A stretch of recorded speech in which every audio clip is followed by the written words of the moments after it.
Hey everyone, and welcome back to Coffeesodes. We're pouring our 24th cup today, and you're going to want to stick around for this one. Before we jump in, though, check out the episode description. It's got all the details on the research we'll be talking about today. I'm Josh, and with me, as always, is our expert, Kelly. Hey everyone, glad to be back.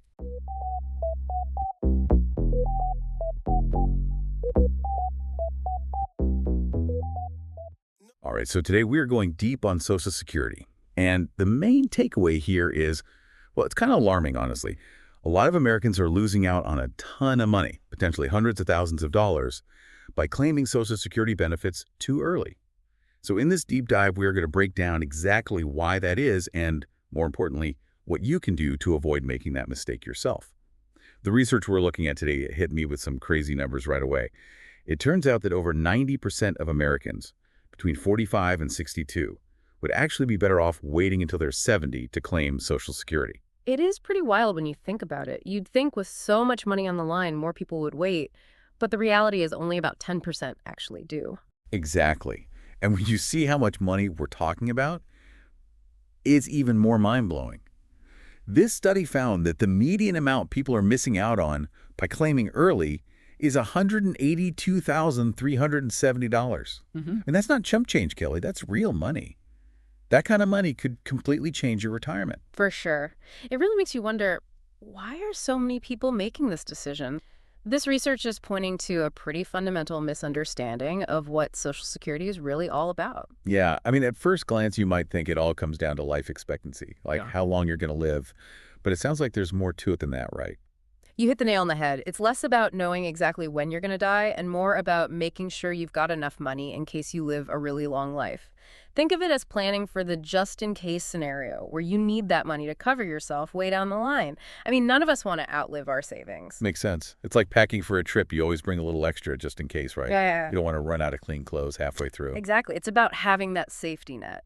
So it would be easy to assume that this whole waiting thing is only for rich people.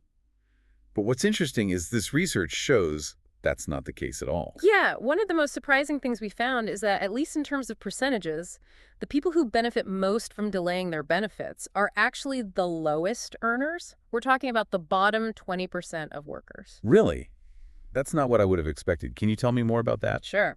The study showed that for this group, waiting until 70 to claim their benefits could increase their lifetime spending by an average of almost 16%. And some saw increases of over 27%. And that's huge, especially for people who are already working with less. Wow. So this is something that could have a really significant impact on people's financial security in retirement, especially for people who might need that extra support the most. You got it. It's about using this system to its full potential to create a more stable financial foundation for those later years. So, okay, we've got this huge potential gain from waiting, but I have a feeling there's a catch. There's no such thing as a free lunch. Right. Well, you're right. There is a trade-off. The downside is that if you wait to claim your benefits, you're going to have less cash flow in the short term. Right. You know, in those years leading up to 70. Right, which could be a real problem for some people, especially if they retire early. What does the research say about that? They actually created a model to see how delaying claiming would impact spending. And they found that while, more people do end up a little tight on money for a while, the median spending reduction was only around 7%.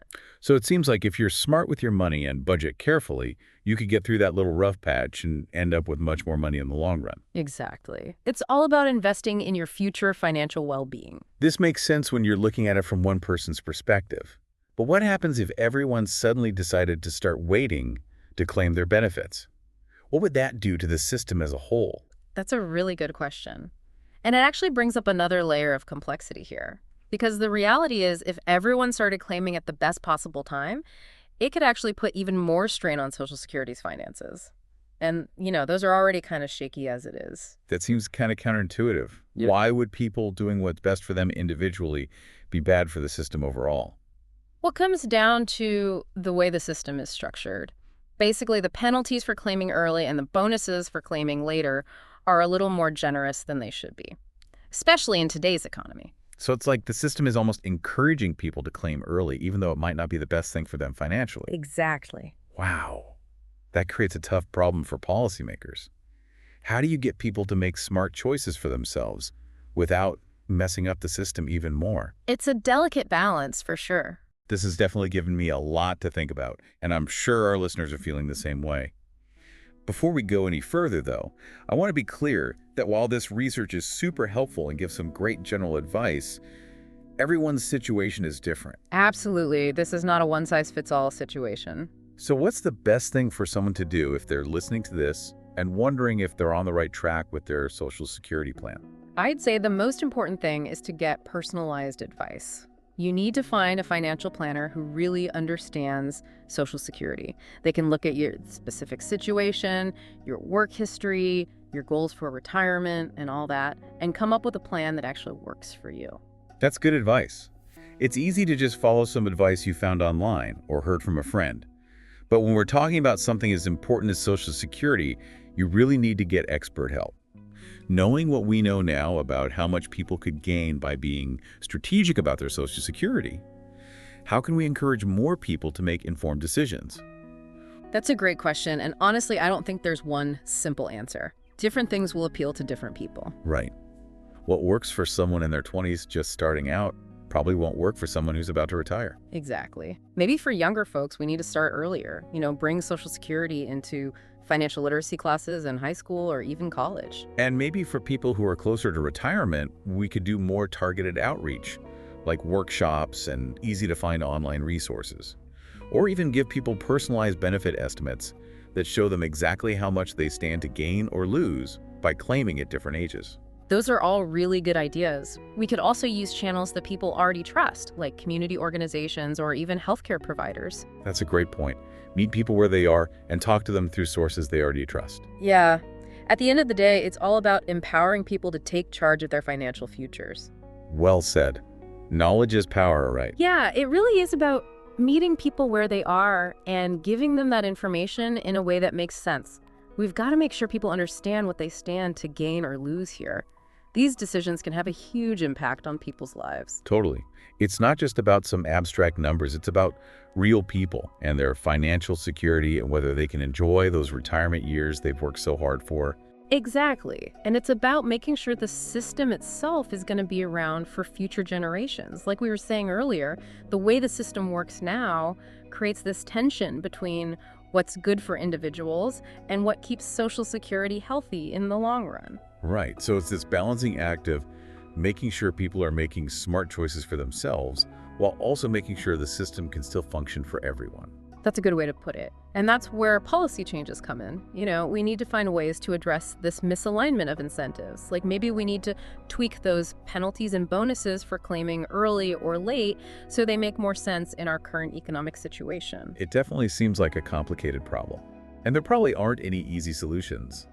But it's a conversation we need to have, especially with so many baby boomers hitting retirement age. Absolutely. And this isn't just some theoretical problem for future generations. This is affecting people right now. People are making these huge decisions about Social Security every day, and a lot of them are doing it without really understanding what it means for them long term.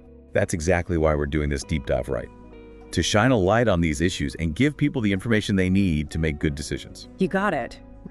And when people understand how Social Security really works and how it can affect their finances, they'll be much better equipped to make the right choices for themselves. Speaking of choices, let's switch gears a bit and get practical for a minute.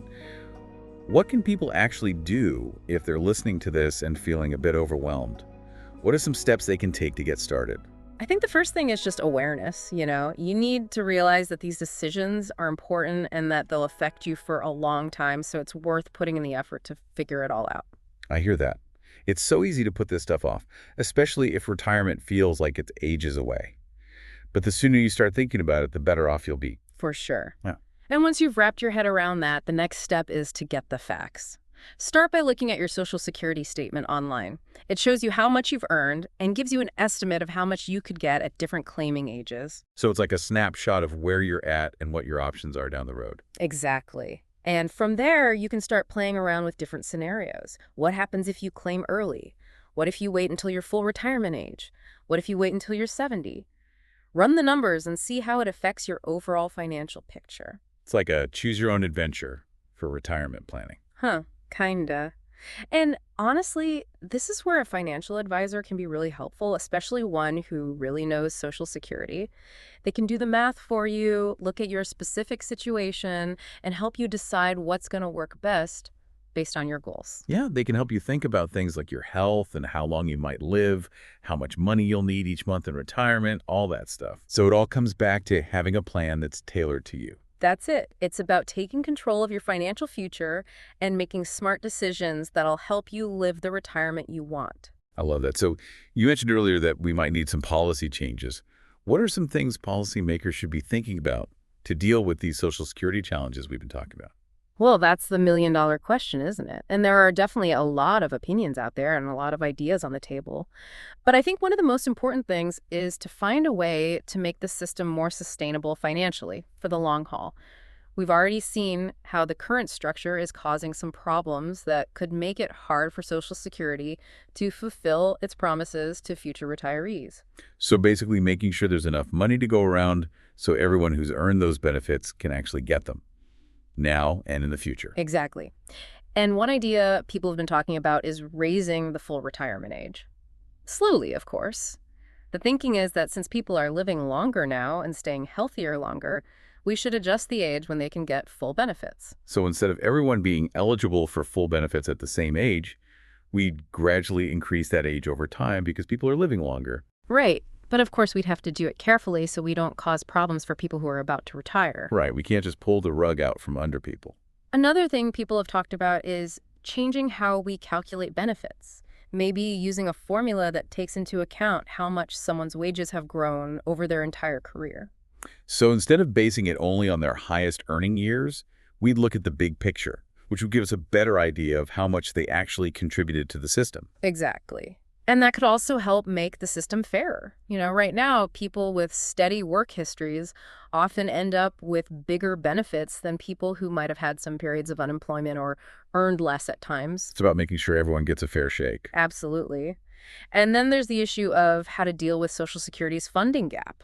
Right now, the program is projected to run out of money at some point, which means it might not be able to pay full benefits down the line. So we need to figure out how to bridge that gap and make sure Social Security is still around for future generations. Yeah, and that might mean doing a few different things, like raising the payroll tax cap, that limit on how much of your income gets taxed for Social Security, or finding other ways to bring in more money. So it's about finding a combination of solutions to address both the short-term and long-term financial challenges. Exactly. At the end of the day, we need to remember that Social Security is more than just some government program.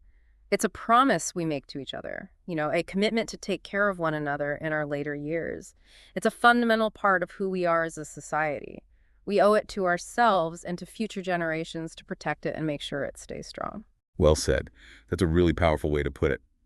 We've covered so much ground today, from how individuals can make smart choices about their benefits to the bigger challenges facing Social Security as a whole.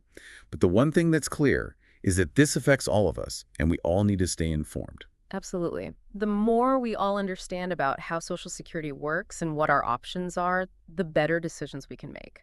Kelly, thanks so much for breaking all this down for us. Happy to be here. Always enjoy these chats. And to all our listeners out there, thanks for tuning in to Coffeesodes. Don't forget, we've got a ton of other deep dives you can check out, so if you haven't already, hit that subscribe button. And hey, if you found this one helpful, pass it along to your friends and family, anyone you know who might be thinking about Social Security. The more people who know about this stuff, the better. I second that. All right, everyone, until next time, keep those coffee cups full and those minds engaged. See you next time. Bye for now.